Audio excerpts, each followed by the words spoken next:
Donc bienvenue à chacun.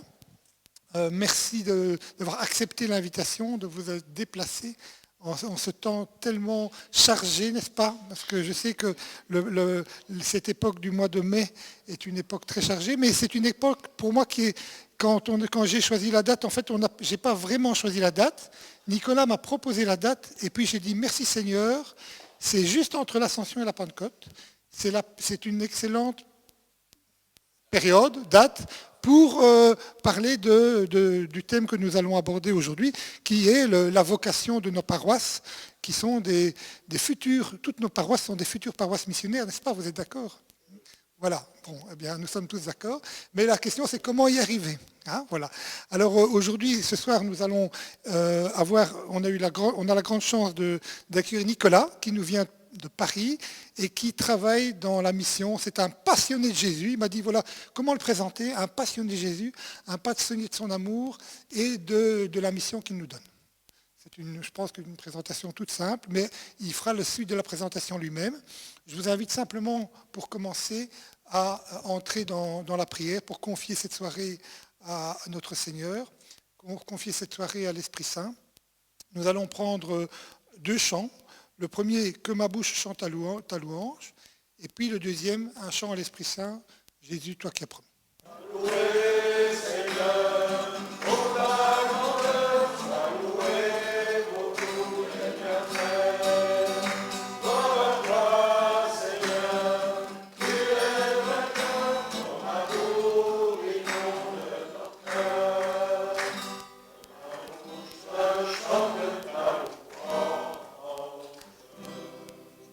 Oui Seigneur, ce soir, notre bouche désire chanter ta louange.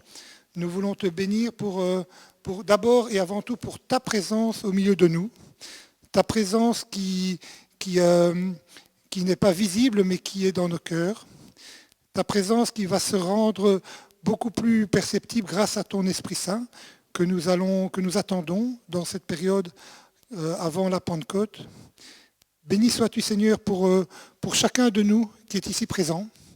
Béni sois-tu pour chacune de nos paroisses, chacune de nos communautés qui désirent être des lieux de ta présence, de ta vie, des lieux où non seulement nous vivons en communauté, nous te servons, nous te prions, nous t'annonçons, nous nous formons en te connaissant de mieux en mieux. Seigneur, béni sois-tu, Seigneur, pour ce soir, particulièrement pour Nicolas, qui a fait le parcours jusque chez nous. Et je te bénis pour tout ce qu'il va nous communiquer de son expérience personnelle et des partages que nous aurons entre nous. Alors, Nicolas, tu peux peut-être continuer dans cette prière et puis enchaîner. Seigneur, nous te bénissons pour ta présence, nous te bénissons pour ton action sur ton Église, toi qui aimes l'Église, toi qui aimes le monde, toi qui déploies cet amour dans tout ce que nous faisons, dans tout ce que nous vivons. Merci Seigneur, tu nous apprends à aimer le monde, tu nous apprends aussi à imprégner le monde de ta présence. Amen Seigneur, merci Seigneur, parce que tu nous confies cette noble tâche. Merci pour cette mission, cette confiance que tu fais à l'homme et à la femme, pour imprégner le monde de ta présence, de ta sainteté, de ta gloire, de ta beauté, de ta vérité. Amen.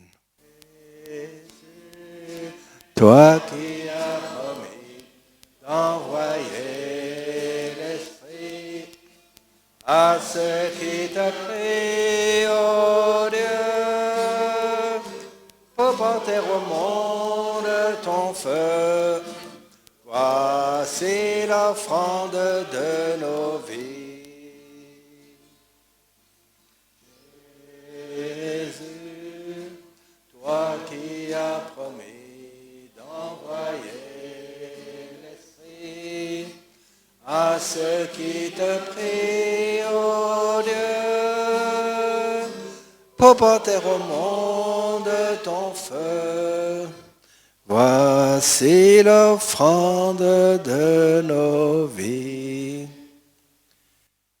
Esprit Saint, tu es le Dieu de la force et de la puissance, aussi le Dieu de l'intelligence et de la sagesse. Tu es aussi le Dieu de la fraternité. Esprit Saint, viens maintenant remplir à nouveau nos cœurs. Viens à nouveau nous renouveler dans ces grâces, à la fois de douceur et de force, à la fois de compassion et de puissance. Parce que tu fais de nous des enfants de Dieu, frères et sœurs en Jésus. Viens, Esprit Saint, ce soir nous renouveler dans cette grâce d'enfants de Dieu, héritiers, co-héritiers, toute la force, toute la gloire, mais aussi tout l'amour, toute la douceur de Jésus. Nous en sommes nous aussi héritiers, co-héritiers. Viens, Esprit Saint, habiter ce lieu ce soir, soit un lieu de vie, un lieu d'espérance, un lieu de confiance. Ce soit aussi un lieu joyeux. Nous avons confiance, parce que toi, c'est toi qui conduis, c'est toi qui gonfle les voiles, c'est toi qui apaise les tempêtes, c'est toi qui montres le chemin. Il y a 50 ans, on était tout jeunes mariés, on habitait Toulouse et on fréquentait régulièrement les Dominicains à Toulouse. Et à travers cette fréquentation assidue des Dominicains et notre recherche, parce qu'on cherchait avec un désir sincère, eh bien, on a été visités à 1 mois d'intervalle, l'un et l'autre. Et le Seigneur a bien voulu, le Seigneur Esprit Saint a bien voulu nous emplir de l'amour de Dieu. Voilà. Il n'y a pas d'autre mot. Nous emplir de l'amour de Dieu. Et quand on est empli de l'amour de Dieu, eh bien, on ne peut pas s'empêcher d'en parler aux autres. C'est ce que nous apprend le pape François dans ce magnifique document, La joie de l'Évangile.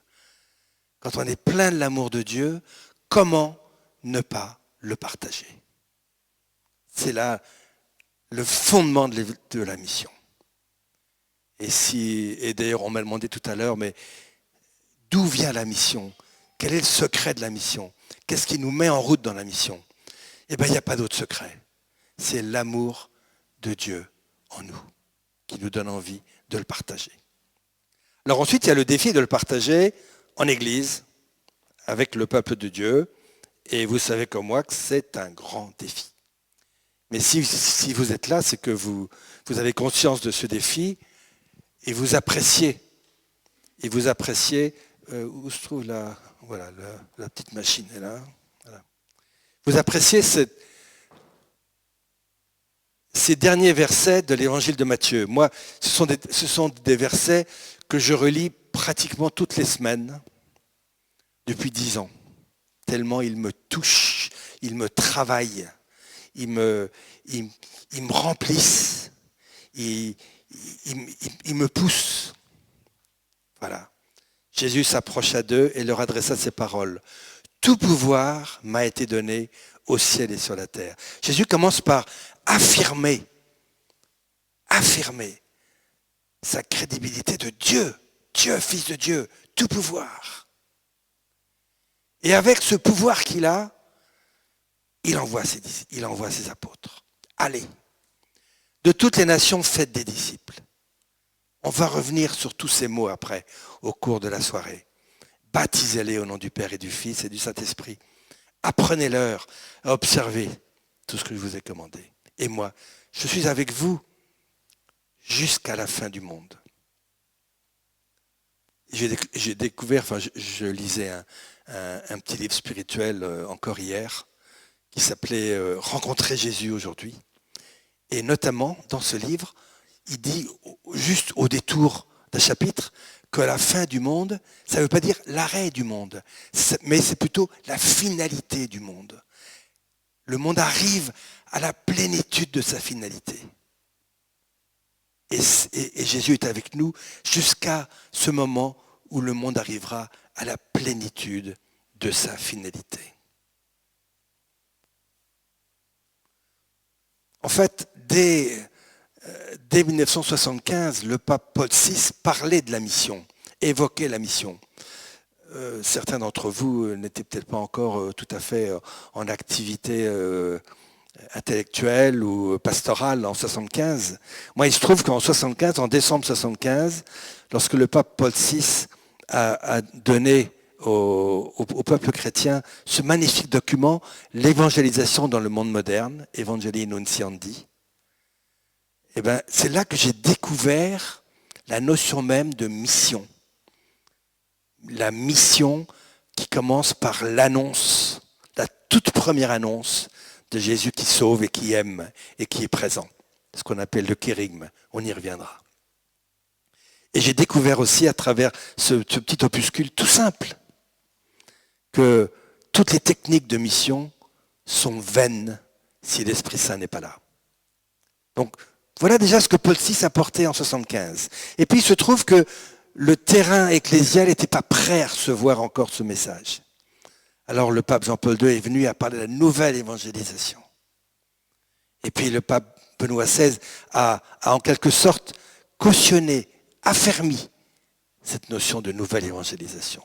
Et maintenant le pape François nous envoie sur le terrain, tout simplement, avec ce document extraordinaire de la joie de l'évangile, qui est pour moi un livre de chevet. Un livre de chevet. Et j'espère que pour vous, c'est un livre de chevet. Et je vous encourage à le prendre comme livre de chevet. Alors, effectivement, la mission, eh bien, c'est tout ce parcours.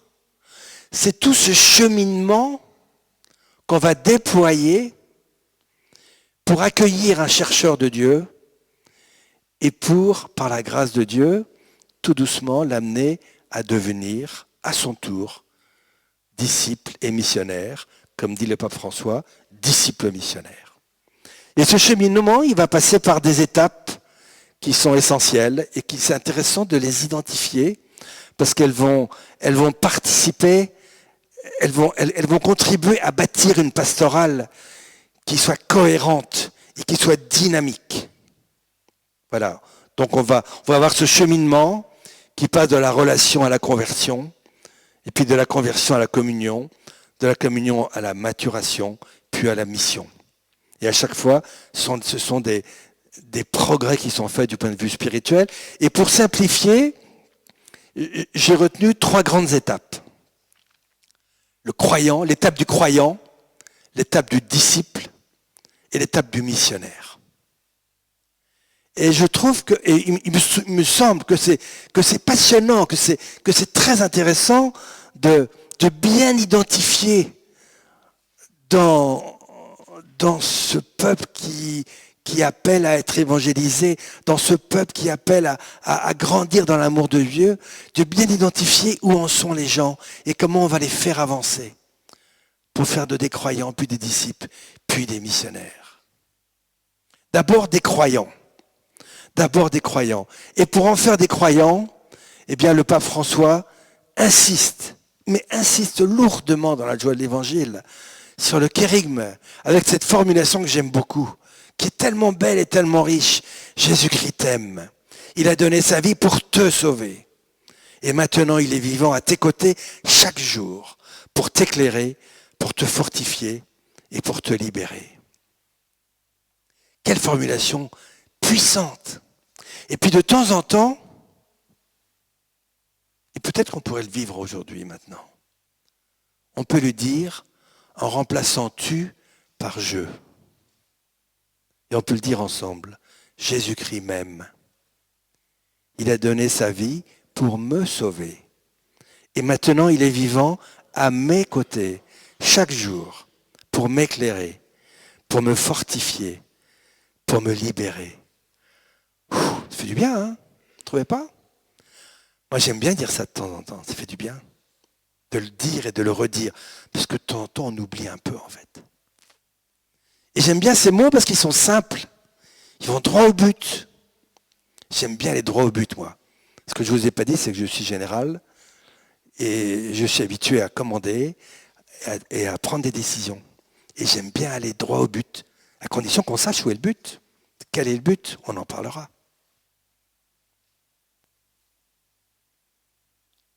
Et d'ailleurs, non, je vous le dirai plus tard. Voilà, le chercheur de Dieu. Voilà, on va l'aider à devenir croyant en découvrant ce Jésus qu'il aime. Alors que peut-être à une époque, on pensait que le chercheur de Dieu, il fallait d'abord lui apprendre la façon de vivre en chrétien, et puis petit à petit, puisqu'il est en train de devenir un presque parfait, alors on va lui donner l'autorisation de s'appeler chrétien. Finalement, c'est pas ça du tout.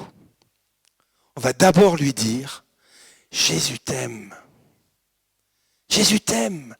Mais c'est bouleversant comme annonce. C'est bouleversant comme annonce. Moi, je reçois régulièrement à la maison par téléphone, vous savez, des appels de publicité qui sollicitent pour la banque, pour changer les fenêtres, pour je sais pas quoi, pour changer la chaudière. Et il y a 5-6 ans, je les envoyais paître, comme beaucoup font. Hein, on raccroche, parce que ça fait perdre beaucoup de temps. Mais finalement, maintenant, grâce au bon conseil de mon épouse, j'adopte une autre approche.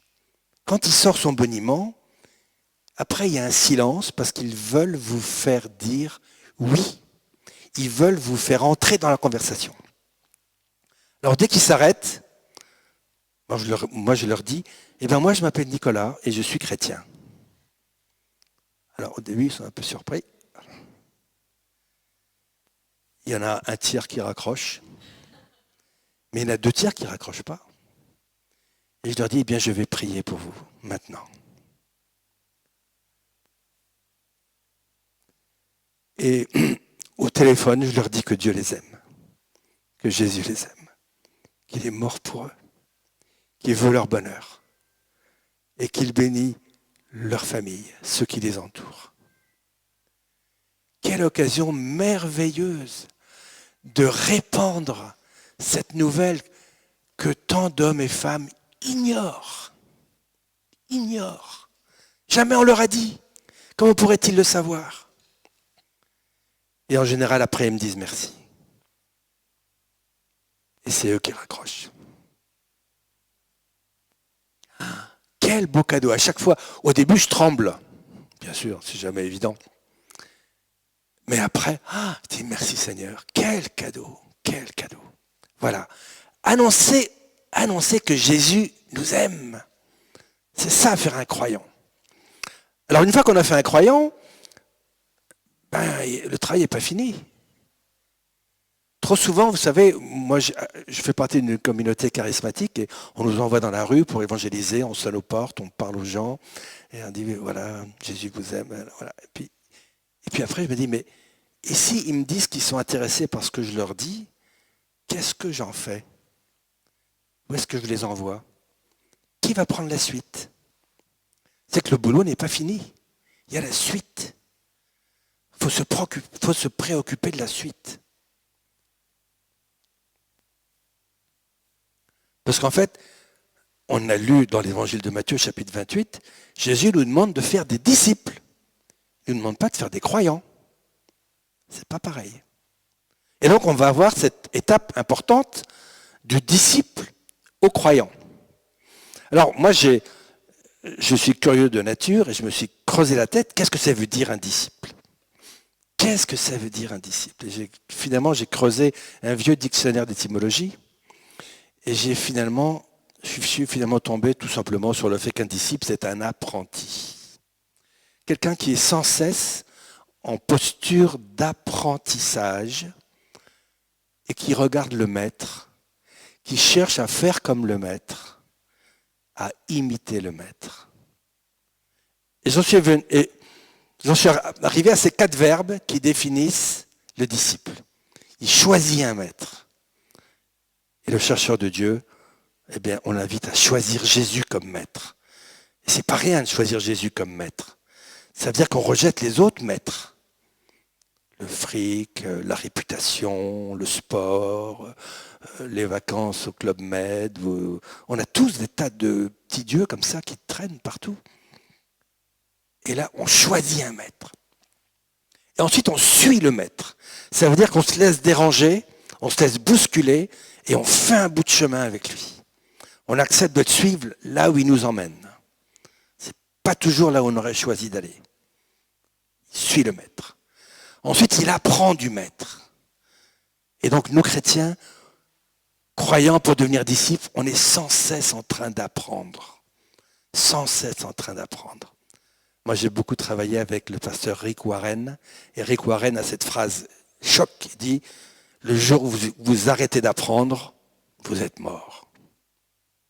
Vous êtes mort intellectuellement, vous êtes mort socialement, vous n'existez plus. C'est parce que vous apprenez que vous grandissez et que vous déployez votre talent et votre humanité et votre personnalité. » Voilà, troisième verbe, il apprend.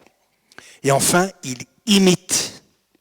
Ah, quelle leçon de se dire dans les circonstances de la vie, qu'est-ce que ferait Jésus à ma place?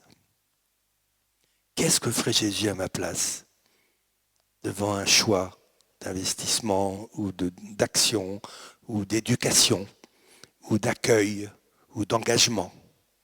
Qu'est-ce que ferait Jésus à ma place? Voilà 4 verbes qui font de nous des disciples. Voilà. En fait, on pourrait faire toute une catéchèse autour de ces 4 verbes. Et j'ai plusieurs prêtres à qui j'ai l'occasion de donner ces conférences qui me disent, mais avec ces 4 verbes, j'ai bâti plein d'homélies. Plein d'homélies. Voilà. Et puis ensuite, c'est pas fini. C'est pas fini. Il s'agit d'annoncer. Il s'agit d'annoncer. Alors, j'ai une image assez forte que j'ai sortie la première fois quand j'étais dans une région de France un peu rurale du côté de Clermont-Ferrand, et j'ai posé la question, qu'est-ce que produit un pommier? Alors là, ils se sont dit, oh là, le Parisien, ça va pas là, il sait peut-être pas là. Qu'est-ce que produit un pommier? Qu'est-ce que produit un pommier? Qu'est-ce que vous répondez? Eh ben non. Un pommier, il est fait pour produire des pommiers. Si vous mangez toutes les pommes, il n'y a plus de pommiers. Et la race des pommiers s'éteint. Un pommier produit des pommiers. Un leader, il ne produit pas des suiveurs. Il doit produire des leaders. Un disciple, il n'est pas fait pour produire des croyants. Il est fait pour produire des disciples. Souvenez-vous cette lettre, ce verset de Paul, une référence facile à retenir, 2 Timothée 2:2. C'est simple. Tu apprendras cela à des personnes qui seront capables de l'apprendre à d'autres. C'est dans la transmission que notre démarche missionnaire a un sens.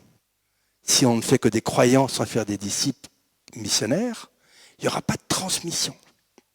On est appelé à organiser la transmission.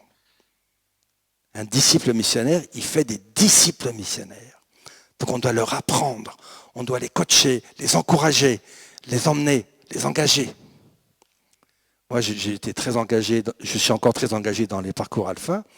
Et avec Alpha, un jour, Londres, qui est le centre international d'Alpha, m'a demandé d'aller en Afrique pour aller former des parcours, former des leaders en Afrique.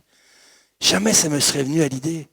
Si on m'avait dit 5 ans avant que je serais amené à parler de Jésus en Afrique, à des pasteurs des assemblées de Dieu qui se demandent bien ce qu'un catholique va bien pouvoir leur apprendre, j'aurais dit, mais non, vous êtes malade. Eh bien voilà. Voilà ce que le Seigneur fait. Il nous envoie en mission. Il nous envoie en mission. Donc laissons-nous envoyer en mission.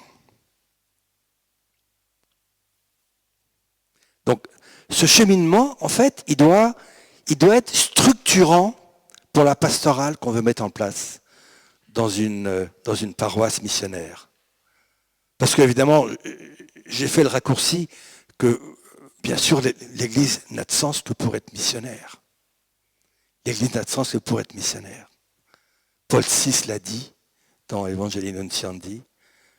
Le pape François l'a redit dans la joie de l'Évangile. Saint Paul l'a dit. Malheur à moi, je n'évangélise pas. Et puis finalement, Jésus, les dernières instructions qu'il donne à ses disciples, la toute dernière instruction, c'est allez, faites des disciples. C'est ça notre mission. Voilà. Donc, construisons une pastorale cohérente, où il y a un cheminement. Un cheminement signifie qu'on va s'intéresser à chacun pour les faire grandir et passer du croyant au disciple, du disciple au missionnaire. Et c'est une question que je vous pose maintenant. Dans vos communautés paroissiales, comment est-ce que vous faites la distinction entre les chercheurs de Dieu, les croyants, les disciples et les missionnaires? Est-ce que vous la faites? Est-ce que dans votre démarche pastorale, est-ce que dans votre discours, est-ce que dans les propositions que vous faites, vous prenez soin de distinguer ces étapes pour accompagner ces chercheurs de Dieu sur le chemin de la croissance spirituelle en vue d'être disciples missionnaires? Alors on va donc émailler cette petite conférence avec quelques petits témoignages et je vais faire appel à Chuma qui, on a dans sa paroisse, nous avons un peu travaillé justement ce processus de croissance et en essayant pour chacune des étapes de trouver des petites initiatives qui permettent de changer un peu la culture.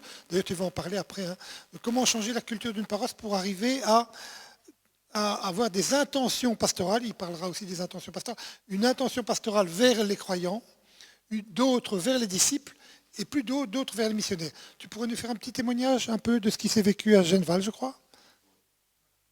Quelques minutes de témoignage de notre ami Chuma.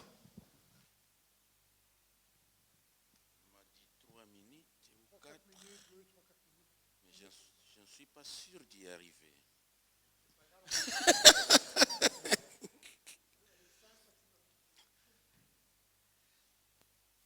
En fait, dans la paroisse de Genval où j'étais, je commençais à réfléchir comment arriver à un changement dans la paroisse. Et la première idée qui m'était venue en tête, c'était de convoquer une assemblée paroissiale, écouter un peu ce que les paroissiens peuvent dire vraiment en toute vérité et que cela peut m'aider à commencer à voir comment nous pouvons arriver à un changement. On l'a fait, on a noté des choses et on s'est mis en route. Mais en étant en route, entre-temps, Georges me propose le parcours devenir pasteur selon le cœur de Jésus. Alors j'ai fait ce parcours-là et c'est là que j'ai senti que, tiens, il y a quelque chose qui répond vraiment à mes attentes.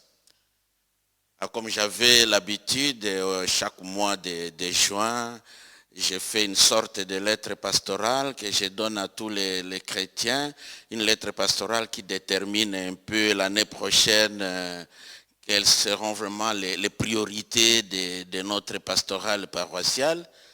Alors j'ai écrit une lettre pastorale et les paroissiens ont commencé un peu à réfléchir. Mais dans cette lettre, j'ai parlé plus vraiment du passage de la pastorale de l'entretien des structures à une pastorale missionnaire. Et je les invitais qu'on va réfléchir en ce sens-là. Et là-dedans, j'ai fixé alors quelques priorités. J'ai parlé de l'unité, de se connaître entre nous-mêmes et aussi de devenir disciples missionnaires et surtout prendre conscience de la mission que nous recevons. Et comme nous cherchions vraiment cette croissance de notre communauté chrétienne, pour utiliser le vocabulaire d'Alpha, donc on a recouru vite à Georges pour lui demander s'il pouvait venir animer dans notre paroisse un dimanche autrement, mais sur les 5 essentiels. Je vous les rappelle, prière, fraternité, service, évangélisation, témoignage et formation. Et ça a vraiment apporté beaucoup de fruits dans toute la communauté paroissiale. On a recueilli beaucoup de projets, beaucoup de propositions, beaucoup de souhaits. Et avec cela, tellement que c'était beaucoup, je ne savais plus quoi faire. Alors, Georges me conseille de constituer un petit comité. Alors, on a fait un petit comité qu'on a dénommé le comité de pilotage. Ce comité était constitué par tous les membres de l'EAP, plus quelques paroissiennes et paroissiens qui étaient sensibles à cette conversion pastorale. Alors, on a cheminé toute une année. Chaque mois, ce comité de pilotage se réunissait avec nous tous, les permanents. Mais les permanents se rencontraient une semaine avant la réunion du comité avec Georges pour préparer ce cheminement, donc cette croissance de notre communauté. Alors, on a vécu une expérience qui est restée vraiment dans la tête de ce comité et de toute la paroisse. On est sorti avec quelques questions. On s'est dit oui, avec les 5 essentiels, nous avons toutes les propositions de nos paroissiens. Mais et ceux qui ne viennent pas ici, qu'est-ce qu'ils pensent aujourd'hui de notre paroisse, de notre église? On a fait une sorte de micro-trottoir. Donc chacun est allé voir, poser des questions à ses membres de famille, à ses amis et connaissances. On est allé même jusqu'aux arrêts de bus, poser des questions aux gens à la gare. Et toutes ces réponses aussi, on les a rassemblées avec ce qui était sorti de nos paroissiens et ce qui est sorti du dehors pour dire voilà ce que les paroissiens attendent maintenant de notre paroisse. Mais ceux qui ne viennent pas aussi, ils nous posent aussi des questions. Ils ont aussi leurs propositions. Alors on a rassemblé tous ces éléments et pour essayer de voir maintenant vers quelle direction nous allons aller. Et donc notre idée, c'était de dire, voilà, il faut maintenant imaginer une vision pastorale, paroissiale, en fonction de tous ces éléments que nous avons reçus. Et on a imaginé une vision pastorale, et de cette vision pastorale, il y a eu beaucoup de projets qui étaient sortis, mais ici, je vais vous citer quelques-uns en passant, sinon j'aurai 15 minutes au lieu de 5. Donc, il y a eu d'abord des propositions par rapport à la messe des familles. Dans la paroisse, il n'y avait pas de messe des familles. On s'est dit, bon, tous les 3e dimanches du mois, il y aura messe des familles, mais pas seulement messe des familles dans le sens de faire une homélie adaptée aux enfants, mais on choisit une famille qui prépare avec les confrères qui va prêcher ce dimanche-là et avec les chefs de chœur qui prépare vraiment l'animation de toute cette messe. Les choix des chants, quel langage utiliser, qui convient vraiment et aux parents et aux enfants, de telle manière que ça puisse porter. Et là, on a vu, quelques familles commençaient déjà à revenir au niveau de la paroisse. Nous avions aussi proposé un service d'accueil. Le week-end, on a deux messes, samedi et dimanche. Un service d'accueil qui reste à l'entrée de l'église pour accueillir ceux qui viennent et qui essaient de s'accrocher à de nouvelles figures, de nouveaux venus. On leur donne les livres des chants, mais en même temps, on essaie d'expliquer un tout petit peu comment la paroisse fonctionne. Rapidement, on présente aussi les différents groupes de la paroisse pour essayer un peu de les attirer, qui ne viennent pas seulement à la messe et puis qui rentrent, qu'ils connaissent un peu la communauté.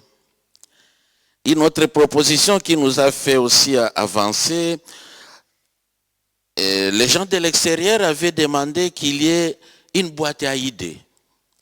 Et donc, on a confectionné une petite boîte à idées. Quand les gens ont des idées, ils écrivent et ils mettent dans la boîte. Et nous, les dimanches soirs, nous reprenons ça. Et en EAP, on essaye encore d'approfondir comment répondre soit à cette question, soit à cette critique, soit à cette proposition. Et cela plaisait beaucoup aux gens que, j'ai proposé quelque chose et effectivement c'est arrivé, ils ont donné une réponse à cela. Et régulièrement, quand il y a messe, c'est lui qui prêche, il essaie toujours de raccrocher, de rappeler aux paroissiens cette vision globale que nous avions prise au niveau de toute la paroisse. Et puis, on a pris aussi les dimanches autrement, mais on s'est dit ça, on ne fera pas chaque mois, ça on fera 4 fois par an, comme ça demande beaucoup d'énergie. Et toutes ces messes-là, c'était aussi autour des 5 essentiels, parce que les comités de pilotage avaient souhaité que ces 5 essentiels-là puissent être vécus dans tous les groupes, dans tous les mouvements qui sont dans la paroisse. Comme ça les aide quand même à aller un peu de l'avant. Sinon, alors, vous avez la chorale qui ne fait que la répétition, et puis ils chantent, et c'est fini. Mais ils n'ont pas des moments de prière entre eux, ils ne vivent pas vraiment la fraternité, ils ne pensent pas au service ni au témoignage. Alors on a commencé à sensibiliser tous les groupes, et par trimestre comme ça, on invite tous les responsables des groupes pour un peu nous dire comment ça avance, comment ça porte du fruit au niveau du groupe et dans le vécu de ces 5 essentiels. Il n'y avait pas beaucoup de jeunes vraiment à la paroisse, et on s'est dit, mais voilà, il faut développer les pôles jeunes. Très difficile, on a pris des résolutions, mais ça ne colle pas tellement, et ils viennent à un certain moment donné, et puis ils disparaissent. Et bon, je pense que l'abbé Serge qui m'a remplacé va continuer ce travail-là qu'on a commencé ensemble. Et chaque mois, il y avait une petite conférence pour essayer d'aider les gens dans d'autres idées. On a pensé aussi à un groupe de prière. Maintenant, à la paroisse, il y a un groupe de prière tous les jeudis, parce qu'il y avait aussi une demande que l'aspect prière manque vraiment dans la paroisse. Et on était arrivé comme à Genval, il y a 2 paroisses, Saint-Sixte et Saint-Pierre. On a essayé de fusionner les 2 EAP en se disant, mais nous sommes dans la même localité, pourquoi pas une seule EAP, et comme ça nous réfléchissons tous ensemble, parce que nous vivons la même réalité. Voilà un peu notre parcours de ce processus de croissance.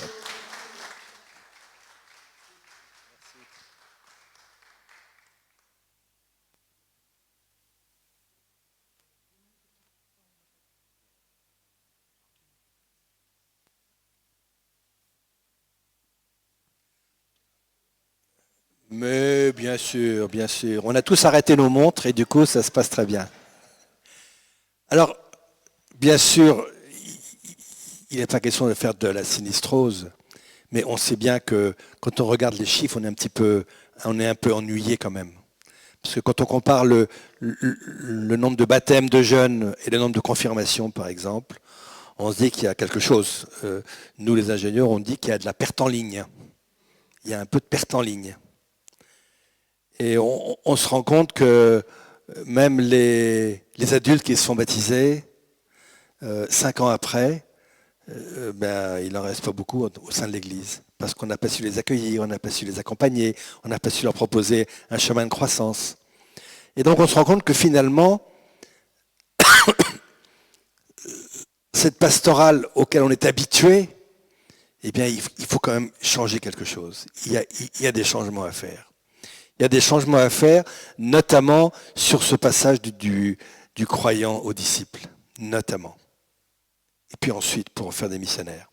Et c'est là-dessus qu'on va un petit peu creuser, parce qu'en fait, c'est Dieu lui-même qui nous donne les clés. Quand on scrute un peu les évangiles, et moi je m'appuie notamment sur l'évangile de Matthieu, chapitre 22, chapitre 28, où on trouve cinq injonctions, 2 commandements et 3 grandes missions.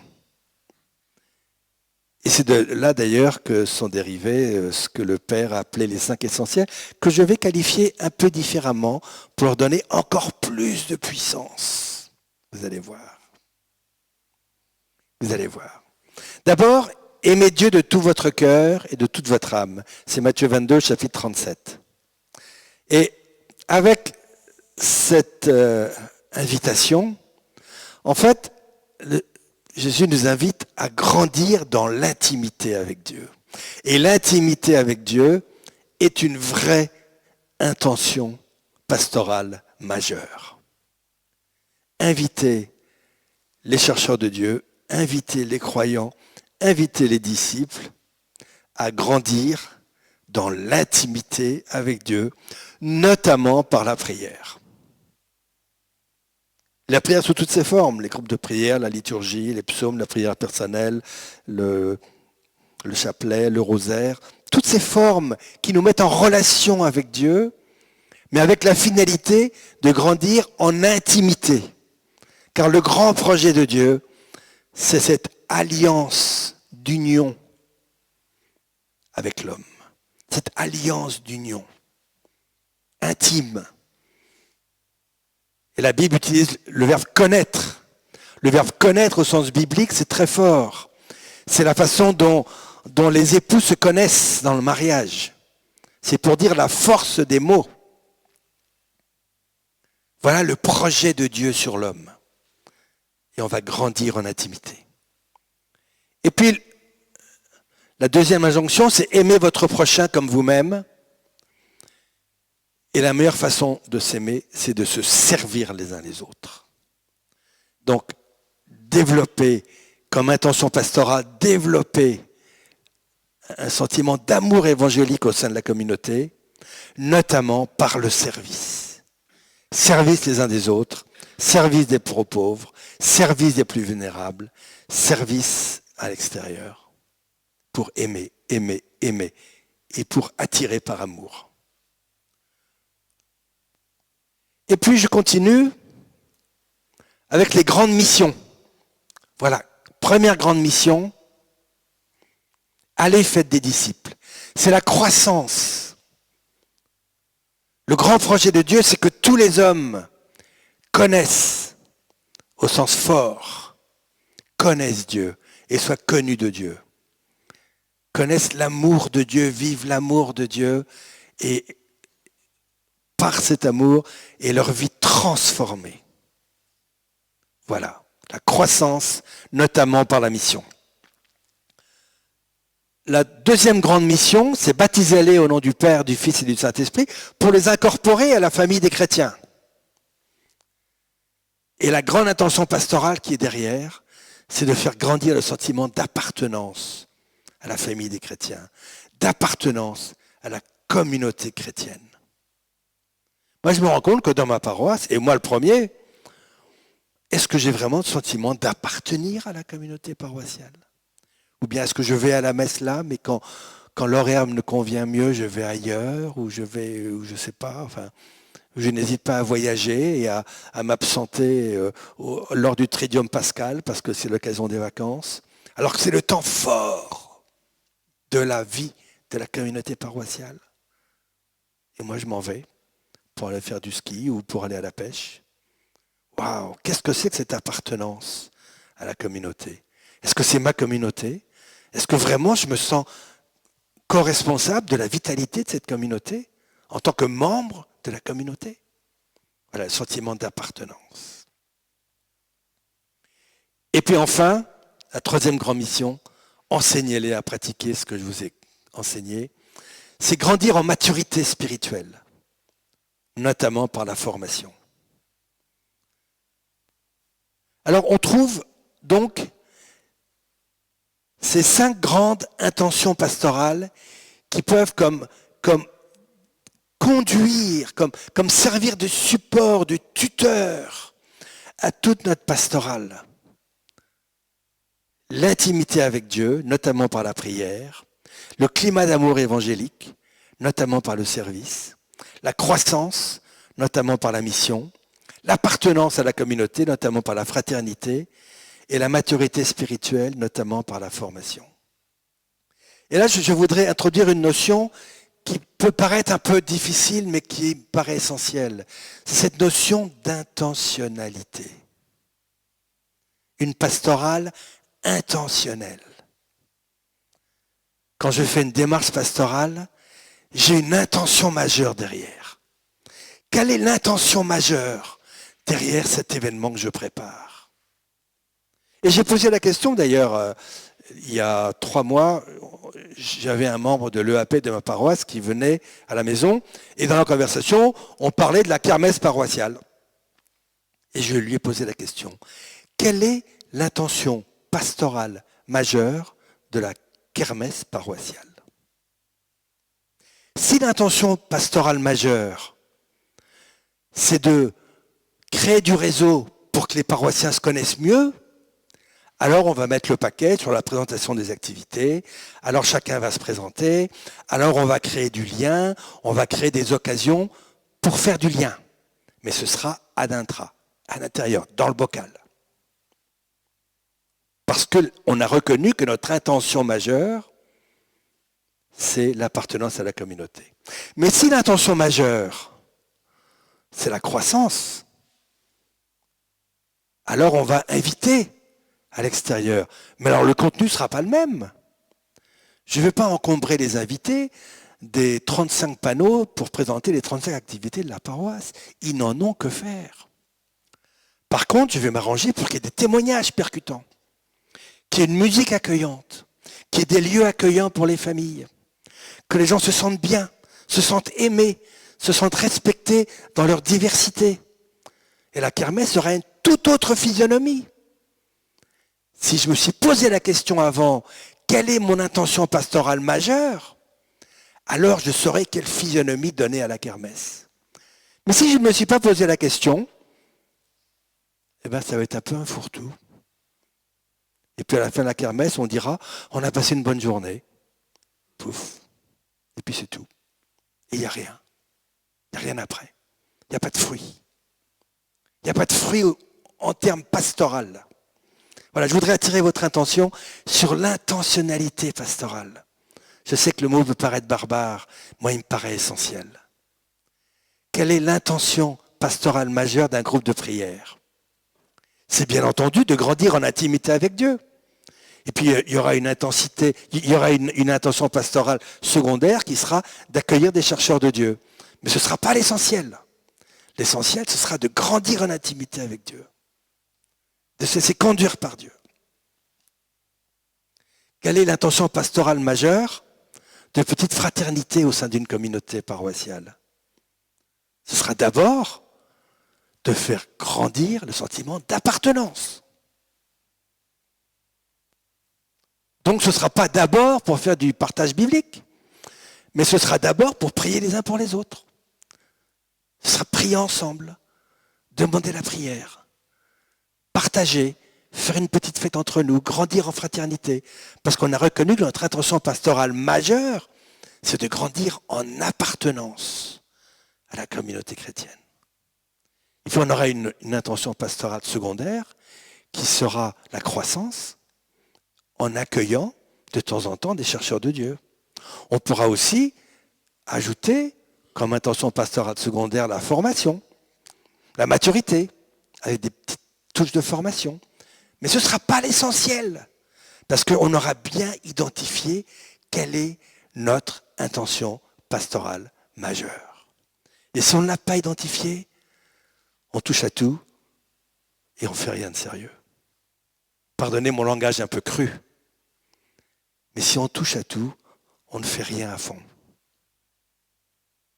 Si on sait où on veut aller, alors on peut concentrer ses efforts sur notre objectif.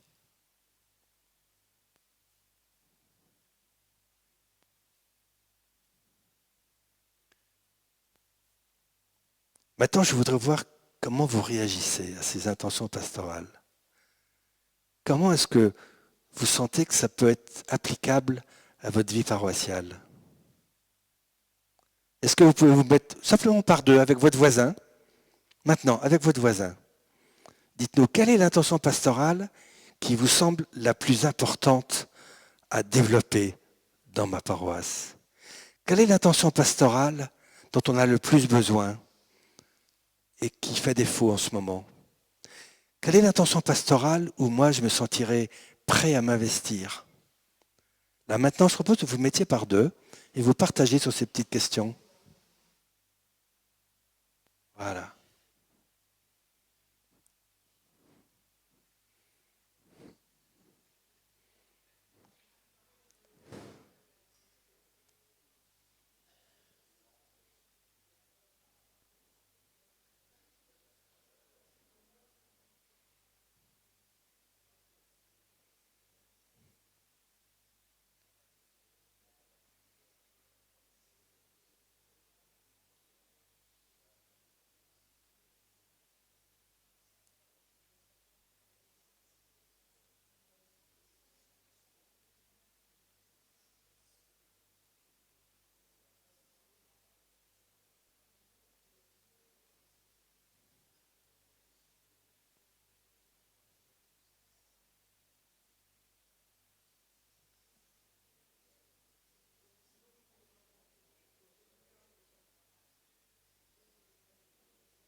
Voilà, vous aurez l'occasion de poursuivre au cours de la soirée.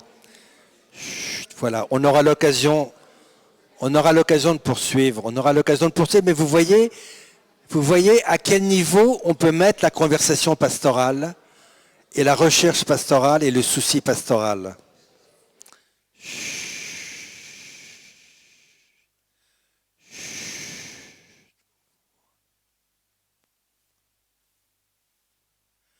Donc, quelques messages forts que j'ai tenu à vous faire passer dès maintenant. Chaque chercheur de Dieu est unique. Moi, j'ai eu l'occasion d'interroger le père James Malone au Canada. J'ai eu l'occasion d'interroger le pasteur baptiste Rick Warren en Californie, en leur posant la même question. Comment faites-vous devant une foule pour faire avancer votre communauté? Et les deux, sans se concerter, m'ont répondu un par un. Un par un. On s'occupe des chercheurs de Dieu un par un. Et c'est difficile. Et ça prend du temps. Ça demande de l'organisation. Ça demande de la démultiplication. Ça demande de la délégation. Mais il faut que, in fine, le chercheur de Dieu sente et comprenne qu'on l'accompagne parce qu'il est unique dans son cheminement. Et alors, il avancera. Et alors, il gravira les marches spirituelles et deviendra disciple missionnaire. Parce qu'il a été reconnu unique en chemin. Deuxième grand message, c'est identifier ces trois étapes, croyants, disciples et missionnaires, sachant que le discours ne sera pas le même selon que je parle à un croyant, selon que je parle à un disciple, selon que je parle à un missionnaire. Je ne lui ferai pas les mêmes propositions. Et pour le conduire à l'état où il est, je ne lui ai pas proposé le même programme. Pour faire un croyant, il faut du kérigme. Pour faire un disciple, il faut de l'appartenance et de la formation. Pour faire un missionnaire, il faut du Saint-Esprit, de l'audace et de la folie. C'est pas pareil.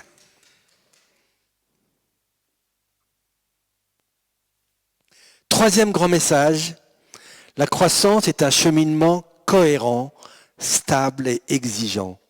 Il faut être attentif à la cohérence de ce qu'on propose. Et quand on propose une étape à quelqu'un, j'y reviendrai tout à l'heure, ayons en tête la question, quelle sera sa prochaine étape? Comment est-ce que je vais le faire avancer? Je ne veux pas le laisser comme ça, je ne veux pas l'abandonner. Si je lui fais faire un pas, c'est parce que j'ai en tête le pas d'après, avec cohérence, détermination.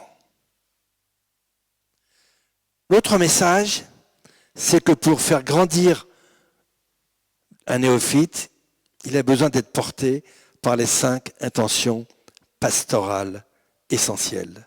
Vous avez appelé ça les essentiels, je comprends. Ça permet déjà de donner des indicateurs. Mais avec l'approche par des intentions pastorales, c'est beaucoup plus dynamique. C'est au niveau de l'intention, de l'objectif, de là où vous voulez les emmener. C'est pas là où ils sont, mais vous vous posez la question, où est-ce que je veux les emmener? Quelle va être pour eux l'étape suivante? Qu'est-ce que je peux faire pour qu'ils y arrivent? Je veux le faire grandir en intimité. Qu'est-ce que je peux les proposer pour grandir en intimité? Je veux le faire grandir en appartenance. Qu'est-ce que je peux les proposer pour grandir en appartenance? Ça devient terriblement dynamique. Terriblement dynamique. Et c'est fécond. Et puis, n'ayons pas peur du changement. On est tous un peu terrorisés par le changement. D'abord, le changement, on n'aime pas. C'est fatigant. On a peur de l'inconnu. Même si ce qu'on a n'est pas génial, finalement, on s'y trouve pas trop mal. Et le changement, ça coûte du travail. Voilà, n'ayons pas peur du changement. Le changement, c'est un vaste chantier. Je vais juste donner quelques pistes dans ce vaste chantier. Et le premier élément de ce vaste chantier, c'est le terreau qui va permettre au changement de grandir, de mûrir. Et ce terreau, eh bien, c'est ce qui se vit dans la communauté. On peut appeler ça la culture. Ce qui est admis comme habituel, ce qui est toléré, ce qu'on célèbre habituellement entre nous. Voilà, c'est comme ça qu'on fait chez nous. C'est comme ça qu'on fait chez nous. Ça, c'est la culture. Mais parfois, la culture actuelle, figée, ne permet pas cette transformation. Et on va avoir besoin de faire bouger la culture par petites touches. Et introduire par petites touches la culture de l'invitation, la culture de l'accueil, la culture de la bienveillance. Pas de ragot, pas de critique, pas de machin, pas de truc. La culture de la prière, la culture du Saint-Esprit. On n'en parle pas beaucoup, même à la Pentecôte. Dans ma paroisse, moi j'étais un peu déçu. Dans le bulletin paroissial de cette semaine, on annonce le dimanche de Pentecôte, mais pour le reste, on annonce plein de choses. Mais on ne parle pas d'Esprit Saint. Dommage. Mais aussi la culture de l'appartenance. Parlons de la communauté. Cette communauté qu'on aime, qui est notre communauté, qui ne peut vivre que si moi je m'y engage, sinon elle ne vivra pas. Ça, c'est une culture de communauté à faire grandir. Et plein d'autres domaines comme ça. Voilà, la culture qu'on va faire bouger par petites touches. C'est tout un art. Il faut être patient. Le Père Malone dit qu'il faut 2 à 4 ans pour faire bouger une culture dans une communauté paroissiale. 2 à 4 ans, il faut être patient. Mais déterminé. On veut que ça bouge. Par exemple, un dimanche sur 2, on invite les paroissiens à parler à son voisin, échanger son prénom, dire qu'on va prier les uns pour les autres. Dimanche dernier, j'ai interpellé la personne qui était devant moi, que je ne connaissais pas, que je n'avais jamais vue à la paroisse. Je lui ai présenté ma main et je lui ai dit, je m'appelle Nicolas. Lui, il a dit, moi je m'appelle Raoul. bonjour Raoul, bienvenue dans la paroisse. Ah, il est tout surpris. Et je dis, Raoul, j'ai prié pour vous pendant la messe. Ah, il m'a dit, Nicolas, j'ai prié pour vous pendant la messe. Et 2 ou 3 fois au cours de la messe, on s'est donné un petit coup de coude. Il y avait une complicité. Quelque chose qui passait. On peut faire ça régulièrement, tous les 15 jours, toutes les semaines, je ne sais pas. Ça fait partie du changement de culture. Des petites touches comme ça, qui font bouger les lignes, qui déplacent les murs. Et puis, un deuxième élément important pour introduire ce changement, c'est de croire à la puissance des fraternités paroissiales. Vous savez, ces petits groupes qui vont se retrouver tous les 15 jours, le même petit groupe, 8-10 chrétiens, qui vont se retrouver tous les 15 jours, pourquoi faire? Pour partager la joie d'être chrétien, pour vivre l'état de chrétien, prier les uns pour les autres, faire une petite fête entre nous, prendre des nouvelles, recevoir un petit enseignement, s'encourager mutuellement, aider la personne en difficulté. En fait, ces petites fraternités, elles sont rapidement évoquées dans la joie de l'Évangile. Lorsque le pape François dit, la paroisse est appelée à devenir communauté de communautés. Vous avez bien noté ça, vous qui avez lu attentivement. Hein. Et à ce moment-là, vous vous dites, qu'est-ce que ça veut dire communauté de communautés?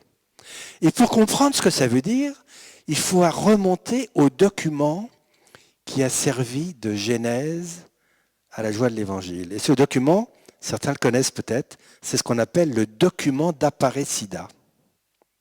Alors, Aparecida, c'est une ville du Brésil. C'est un sanctuaire marial. Accessoirement, c'est le plus grand sanctuaire marial au monde. Plus grand que Lourdes, au nord-est de Sao Paulo. On a eu la chance et la grâce de passer à Aparecida, mon épouse et moi, quand on faisait notre deuxième voyage au Brésil. Et à Aparecida se sont réunis en 2007 les évêques sud-américains avec pour thème de la rencontre la réévangélisation du continent sud-américain. Et ils ont travaillé pendant 3 semaines et ils ont produit un document dont la rédaction a été coordonnée par un des cardinaux sud-américains. Devinez lequel? Bergoglio. Ah, comme par hasard. Et alors, le Seigneur a de l'humour. Il a voulu que ce document devienne universel. Et pour ça, il s'est arrangé pour que Bergoglio devienne pape. Tout simplement. Et du coup, ce document signé Bergoglio pour l'Amérique latine est devenu un document signé par François pour le monde entier. Il m'est arrivé un truc incroyable. Il y a 2 ans, j'ai rencontré le nonce apostolique à Washington. C'est un Français, un Malouin de la ville de Saint-Malo. Et nous, on était en vacances à Saint-Malo. Donc j'étais amené à discuter avec lui. Et je lui ai parlé du document d'Aparecida. Et là, ses yeux se sont illuminés. Il m'a dit, mais figurez-vous qu'en 2007, j'étais nonce à Mexico. Et donc j'ai participé à la préparation de la conférence. Et j'ai participé à la conférence. Et m'a-t-il dit, cette conférence, dans sa forme et dans son contenu, est un événement majeur pour la vie de l'Église. Un événement majeur. Pour la forme, parce que c'était la première expérience de synodalité au niveau d'un continent entier, le continent sud-américain. Et pour le fond, parce que ça a conduit à avoir un traité sur l'évangélisation qui est devenu maintenant universel. Il est pour vous, il est pour nous, il est pour moi. Et je l'étudie souvent. Et dans le document d'Aparecida, on nous dit bien, il est vivement recommandé au sein des paroisses qu'il y ait ce qui est appelé des petites communautés ecclésiales, des PCE. C'est comme ça qu'ils les appellent dans le document d'Aparecida. Et ces petites communautés ecclésiales sont des lieux privilégiés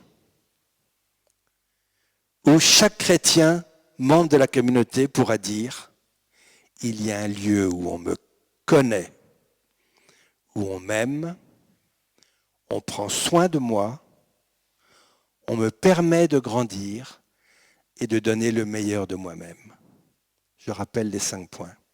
on me connaît, on m'aime, on prend soin de moi, on me permet de grandir et de donner le meilleur de moi-même. Voilà le fruit des fraternités paroissiales. Et il y a des paroisses qui commencent à mettre en place des fraternités paroissiales. On commence par 1, par 2, par 5, par 10. Les animateurs sont particulièrement chouchoutés par le curé ou par quelqu'un qui est mandaté par le curé. Et puis ça grandit. Et ça grandit. Et la fameuse église de Saddleback en Californie dont je vous ai parlé, avec ses 30 000 personnes tous les week-ends, elle a 7 000 petits groupes actifs. 7 000 petits groupes actifs. Et c'est ça qui fait une église vivante. Vivante. Je continue parce que Georges commence à s'inquiéter à mon avis. Ah ben, en avant. Let's go. Donc en fait, j'avais invité Brigitte Van Wemer, je ne sais pas si vous la connaissez, de l'unité pastorale de Jodogne, qui a lancé une petite fraternité paroissiale sur la base justement en écoutant Aparecida, en écoutant le pape. Et elle m'a envoyé son témoignage parce qu'elle a des obligations familiales qui font qu'elle n'a pas pu venir. Mais je vais vous lire une partie de son témoignage parce qu'il y a plusieurs pages, mais je vous lis juste quelques extraits pour ne pas être trop long. En novembre 2020, nous avons décidé de nous réunir avec quelques chrétiens de l'unité pastorale de Jodogne, particulièrement ceux de la paroisse de Saint-Rémy, pour former une petite fraternité paroissiale, espace où nous nous épaulons entre frères et sœurs chrétiens et nous prions les uns pour les autres. Il nous a semblé qu'il était important de partager ensemble notre vie de foi, au-delà de la messe du dimanche, qui ne nous permet pas toujours de vivre une vie de frères chrétiens. La messe du dimanche, l'Eucharistie, reste le cœur et le sommet de la vie chrétienne, mais force de constater que bien souvent nous insistons sans prendre conscience que nous faisons partie d'une communauté. Souvent, beaucoup de gens partent en vitesse après la messe. Nous parlons à l'un ou l'autre rapidement, que nous connaissons, et à peine les nouveaux. Nous avons une petite intention pour un malade, ok, mais sans plus. Il manquait quelque chose dans cette vie communautaire dont parlent les Actes des Apôtres. Nous avons le désir de nous réunir pour expérimenter une vraie fraternité dans le Christ, pour vivre un temps de fraternel autour de la parole de Dieu. C'est au moment de la parution de l'encyclique Fratelli Tutti qu'il nous a semblé évident que ce serait bien de lancer cette initiative. Alors ce n'est pas un petit groupe d'amis repliés sur lui-même, se veut au contraire un lieu d'expérience de l'autre dans la diversité, dans le respect, l'écoute. Dans notre fraternité, nous venons d'horizons divers, de cultures diverses. Nous n'avons pas le même âge, pas la même situation familiale. Nous avons le même désir de nous aimer, de faire communauté, à l'image de cette petite communauté dont parlent les Actes des Apôtres, où les premiers chrétiens s'épaulaient les uns les autres dans les débuts du christianisme. Notre rencontre commence par un moment convivial où nous échangeons sur ce que nous avons vécu dans la semaine, donc un moment de partage de vie, sous le regard du Seigneur. Et on partage aussi les petites grâces qui sont reçues de Dieu, comme aussi les moments difficiles. On lit l'évangile du dimanche par quelques mots, quelques phrases, quelques paroles qui résonnent en nous. Nous partageons la façon dont l'évangile fait sens dans notre vie. Tout se déroule très simplement dans la joie de se retrouver. La fraternité se réunit actuellement donc chaque semaine de 20h à 21h.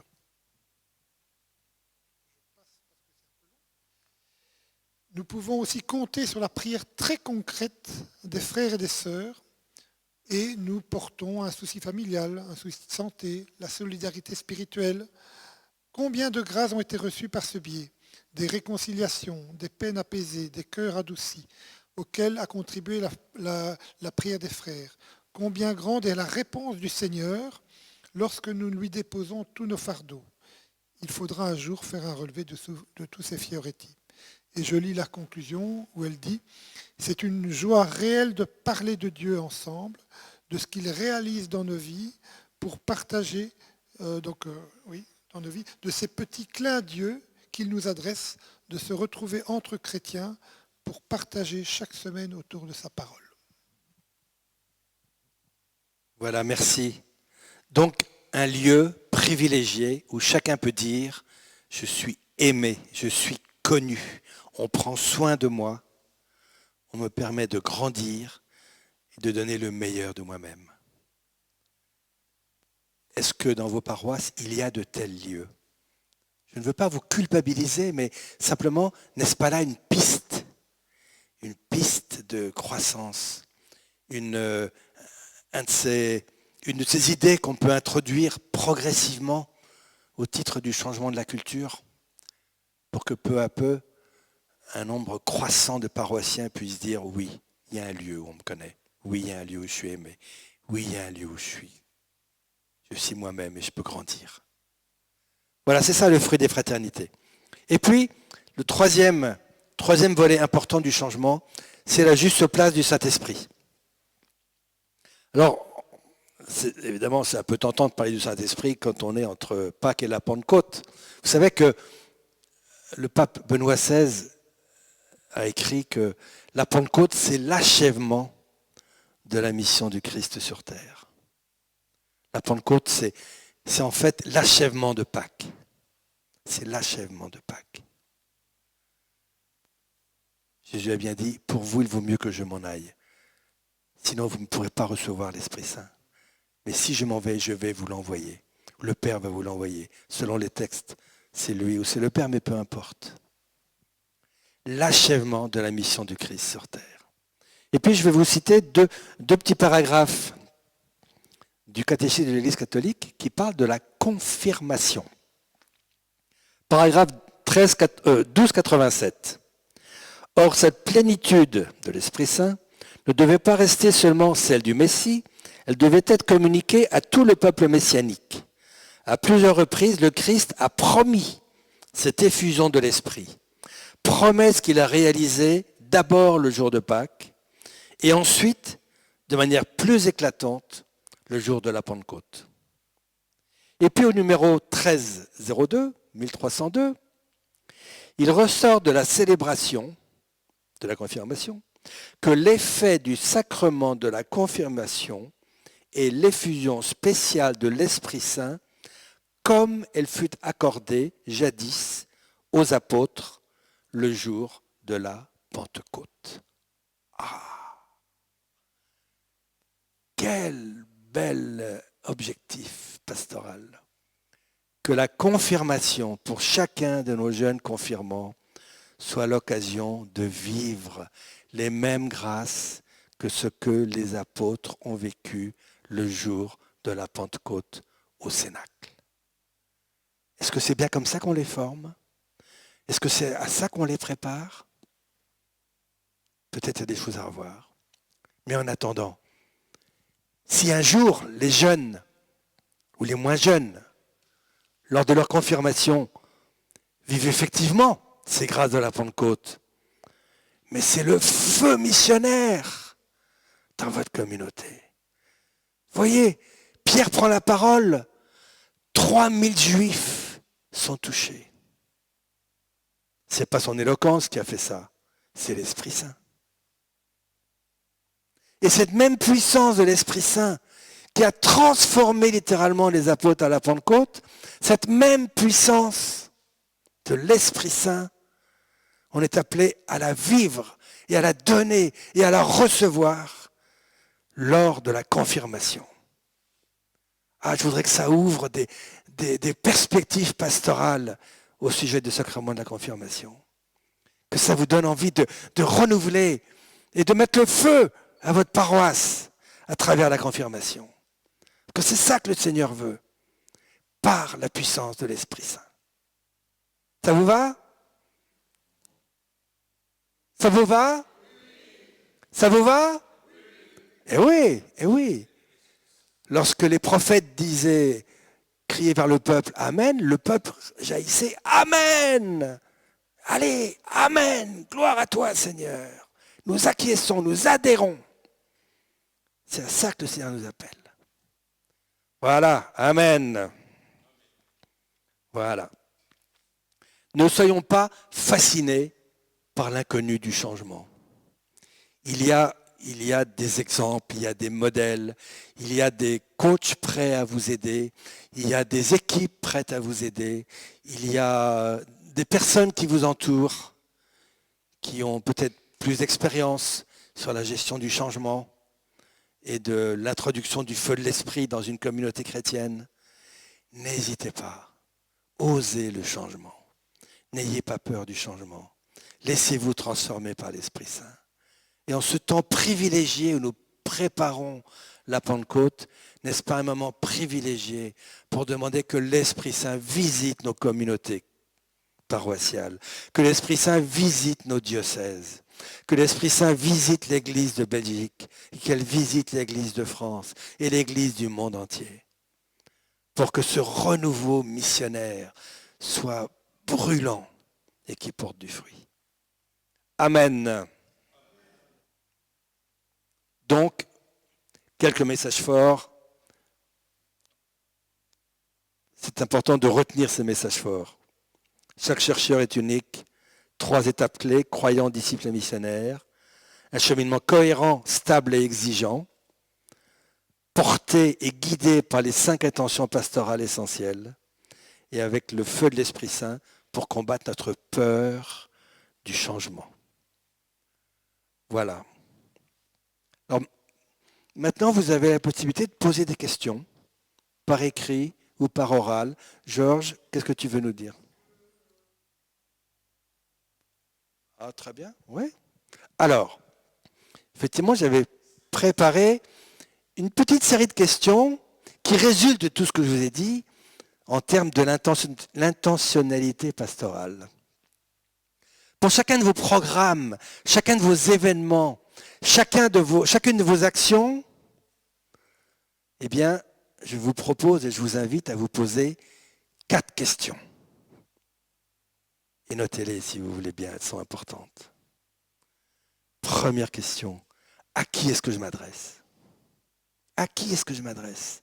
Quelle est la première cible? Est-ce que c'est les chercheurs de Dieu qui sont loin? Est-ce que c'est les croyants qui ne savent rien mais qui ont été touchés par l'amour de Dieu? Est-ce que ce sont les disciples en formation? Est-ce que ce sont les missionnaires prêts à partir? À qui je m'adresse? Deuxième question à vous poser. Quelle est, dans mon action et dans ma décision, quelle est l'intention pastorale majeure? Quelle est l'intention pastorale majeure? Est-ce que je souhaite faire grandir dans l'intimité de Dieu, ou dans l'appartenance à la communauté, ou dans la maturité spirituelle, ou dans l'amour évangélique, ou dans la croissance? Quelle est mon intention pastorale majeure? Troisième question, où est-ce que je veux les emmener? Jusqu'où est-ce que je veux les emmener? Quel est le parcours que je veux le faire à travers ce programme, cette décision, cet événement? Et quatrième question, et pas la moindre, quelle sera l'étape suivante? Quelle sera l'étape suivante? Trop souvent, on oublie cette question. On fait quelque chose de super mirifique, et puis plouf, on part en vacances ou je ne sais pas quoi, puis on passe à autre chose. Et le fruit disparaît. Quelle sera l'étape suivante? Donc les 4 questions. À qui est-ce que je m'adresse? Quelle est l'intention pastorale majeure? Où est-ce que je veux les emmener? Et quelle sera l'étape suivante? Là, maintenant, on a un petit témoignage autour de ces 4 questions. Je vous prends sur le fait, là. Hein.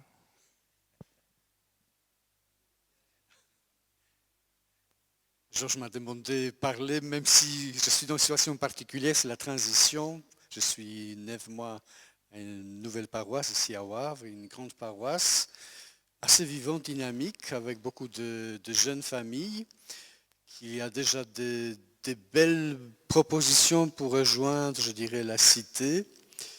Et donc moi je suis plutôt dans les moments à entrer dans la vie paroissiale et la découvrir. Mais je serai franche pour répondre à ces 4 questions. Actuellement, c'est plutôt la découverte de la paroisse. Donc évidemment, je vois bien que la majorité de mon temps, évidemment, est consacrée notamment aux croyants, sans parler d'une grande partie temporaire de la paroisse de Wavre. Hein. Même si j'entame certaines rencontres avec les personnes qui sont un peu plus loin, il y a des catéchumènes, il y a des jeunes parents, des enfants à la catéchèse qui sont quand même les familles de la périphérie, quelques rencontres pour qu'ils se rencontrent, vivent la fraternité et à la fois entendent et vivent l'accueil. Donc ça sont des petites pistes, petits pas déjà réalisés, mais sûrement il faut beaucoup plus. Et quelle est mon intention pastorale principale? On a fait une rencontre synodale, je vois bien la paroisse exprime fraternité, convivialité, accompagnement aussi des personnes nouvelles et aussi un désir de la formation. Je perçois dans différentes choses que j'ai vécues à travers ces mois, sûrement aussi, il faut davantage éveiller la paroisse à intimité avec Dieu et aussi à cet élan missionnaire qui est quand même encore peu présent, même s'il est visible. 3e question, quel est le cœur du message que je veux leur faire passer? Je dirais d'abord les kérygmes. Les kérygmes pour renouveler la relation avec le Seigneur, ceux qui sont déjà bien présents, pour que cet élan, je dirais, chrétien missionnaire soit encore plus vivant. Et sûrement la formation, ce qui est exprimé par les paroissiens pour plus d'intimité avec le Seigneur et pour que les disciples deviennent davantage missionnaires. La prochaine étape, c'est un peu trop tôt pour le dire, mais trop tôt. Mais sûrement, je trouve qu'un moyen qui est d'ailleurs exprimé ici, je trouve que les fraternités, c'est un bon moyen pour avancer et que les paroisses deviennent vraiment la communauté des communautés. C'est pas pour demain, mais Dieu est grand et tout est possible. Hein. J'ai eu une interpellation de quelqu'un qui voulait prendre la parole. Je vais directement lui donner le micro. Donc on va un temps de réaction, de questions, de tout ce que vous voulez dire. Allez-y. Merci. Nicolas, je voulais d'abord vous remercier pour votre présentation et pour les petits fioretti qu'il y avait dedans. Le pommier, je pense que je vais le replacer. Hein, c'était... voilà. Ensuite, je vais commencer par le pot, puis je terminerai par les fleurs. Ce qui m'a dérangé dans la présentation, c'est que c'est très centré sur la paroisse. Or, ce qu'on vit dans nos paroisses aujourd'hui, c'est vraiment pas drôle. Moi, la mienne, elle est en phase terminale. Je pense qu'il faut arrêter tous les soins. Donc relancer quelque chose et s'épuiser, continuer à s'épuiser là-dessus, ça pose vraiment question. Heureusement, vous avez dit qu'il ne faut pas avoir peur du changement et vous avez parlé des fraternités. Et là, je voudrais aussi un petit témoignage. Je pense vraiment que c'est de là que ça doit revenir. Le Christ ne nous appelle pas à sauver nos paroisses, il nous appelle à évangéliser et je pense que ça passera par ces petites fraternités. Moi-même, on en a lancé quelques-unes, on est tous multicommunautaires, j'ai envie de dire, on a différents groupes, etc. Et je remarque que là, il y a vraiment des beaux moments d'évangile qui se partagent. Ça peut être simplement des groupes de lecture biblique, mais aussi des groupes engagés, comme il y a une épicerie solidaire, et on voit qu'à la fois les bénéficiaires et les bénévoles commencent à former une fraternité. Donc il y a de très très belles choses qui se vivent. Donc moi je voulais simplement insister là-dessus et de dire, parce que je sais qu'il y a des gens qui nous regardent et qui se disent mais ok, on va voir qu'est-ce qu'on peut faire avec tout ça dans nos paroisses, mais il est temps de repartir à la base. Voilà.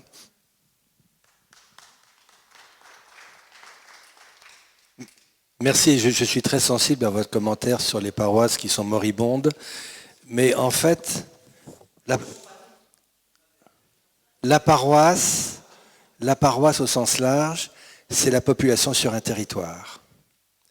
Et si la communauté actuelle est moribonde, peut-être qu'on peut en démarrer une autre. Démarrer une autre communauté en partant de zéro. Mais la paroisse, c'est la population sur le territoire.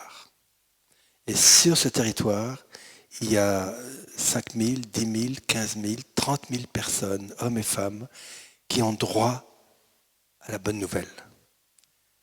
Et ce sera les chrétiens présents sur ce territoire qui leur porteront la bonne nouvelle. Et si les structures actuelles sont moribondes et sont au-delà du sauvetage, eh bien créons quelque chose de nouveau, mais ce sera sur place. Et ça s'appellera la paroisse. Et le pape François dit bien, le principe territorial de la paroisse n'est pas caduc, mais il faut le repenser. Et effectivement, comme vous dites, il faut le repenser. On peut le repenser, il faut avoir le courage de le repenser. Vous avez parlé oui, j'ai tout de suite pensé à votre exemple de l'épicerie solidaire. Et vous avez tout de suite dit, ça crée de la fraternité. Et moi, j'ai toujours ce réflexe, parce que maintenant je suis câblé comme ça, de revenir aux intentions pastorales. Ça veut dire que l'intention pastorale première, c'était de créer un climat d'amour en servant les plus pauvres. Mais vous vous rendez compte qu'il y a une intention pastorale secondaire qui est de faire grandir le sentiment d'appartenance à une communauté. Ça veut dire aussi que dans le fonctionnement de cette épicerie solidaire, il faut penser à avoir aussi du temps pour faire grandir cette fraternité. Prendre du temps ensemble. Prendre du temps, prier les uns pour les autres, se connaître, s'aimer, se soutenir, pour peu à peu faire grandir ce sentiment d'appartenance à une communauté chrétienne habitée par Dieu, voulue par Dieu, invitée par Dieu. Mais je trouve que c'est un exemple tout à fait parlant. Tout à fait. Oui. Voilà. Et on voit bien qu'avec la réflexion par attention pastorale, on se rend compte qu'il y aura plusieurs choses à faire. Servir, mais aussi veiller à faire grandir ce sentiment d'appartenance communautaire, voulu par Dieu, animé par Dieu et par l'Esprit Saint. Ça vous va? Ce n'est pas clair?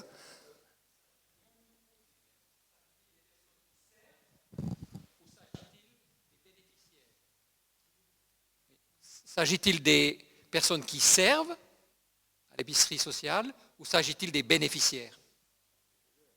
En fait, il y a un petit peu les deux. Mais si on veut faire grandir le sentiment d'appartenance, il faut que ceux qui sont concernés prennent les moyens pour ça. En plus de servir, il faut aussi prendre les moyens pour faire communauté. Et c'est bien d'avoir identifié cet objectif secondaire, car alors on va prendre les moyens et ça va se faire. Et c'est beau, et ça va être attirant, ça va donner envie. Et c'est comme ça qu'on construit une communauté.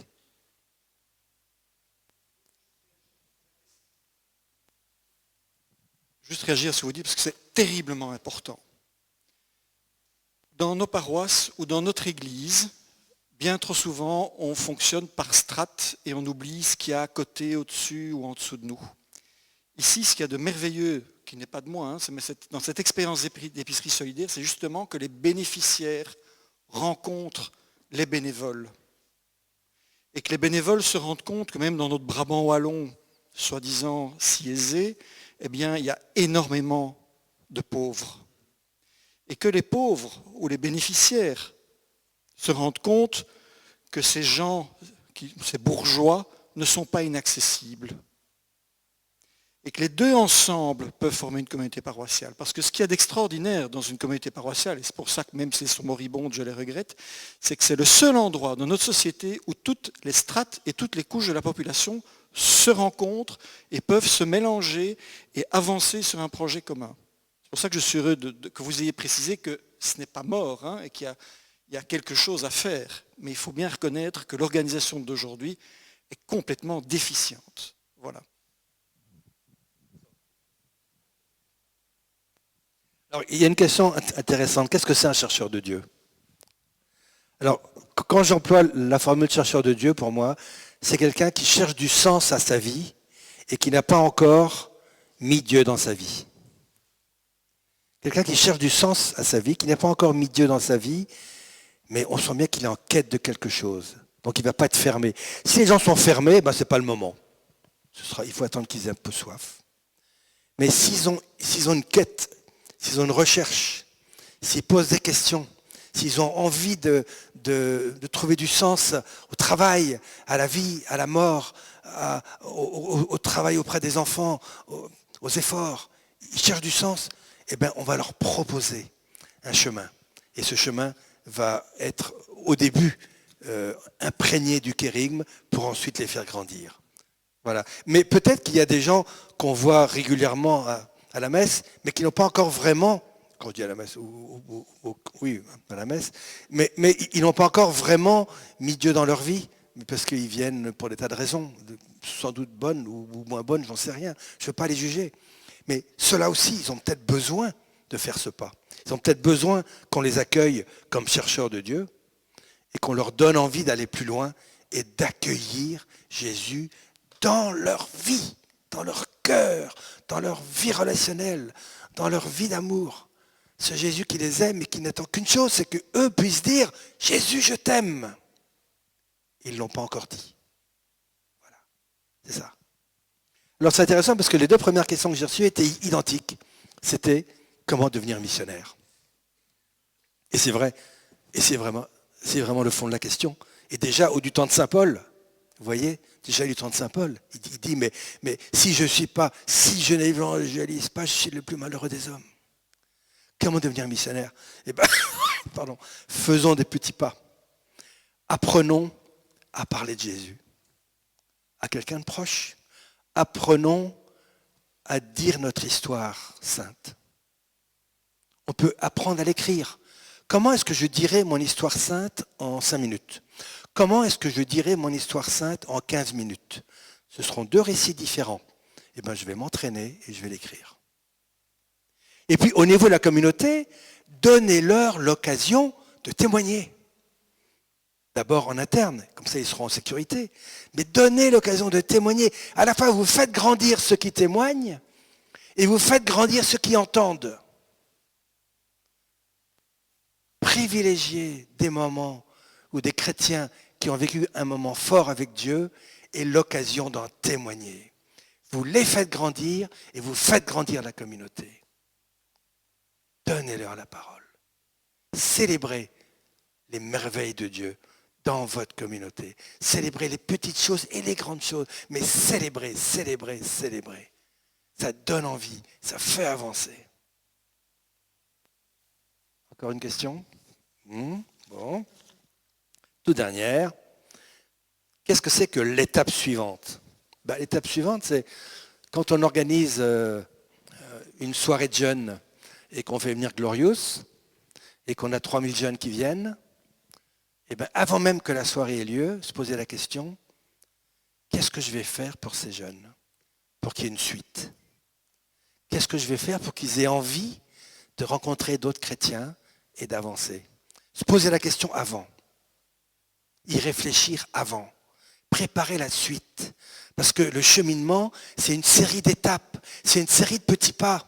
Mais il faut y penser à ces petits pas. Si on n'y pense pas, ils ne vont pas se faire tout seuls. Ou généralement pas. Donc il faut y penser, il faut travailler, il faut réfléchir, il faut échanger, il faut partager, il faut prier, il faut supplier l'Esprit Saint. Puis il faut trouver des réponses. Qu'est-ce qu'on va leur proposer, ces 3000 jeunes? Comment est-ce qu'on va leur donner envie de continuer à avancer en lien avec notre communauté pour qu'un jour ils aient envie d'entrer dans la communauté? C'est à ça que je pense quand je pense à l'étape d'après. Ça va comme réponse? Amen. Marie est vraiment un modèle d'évangélisation. Et en même temps, elle veille sur nous, elle prie pour nous, sans cesse. Elle prie pour nous. Elle qui a confiance en son Fils de façon qui nous dépasse complètement. Et elle qui a une intimité avec son Fils qui nous dépasse complètement.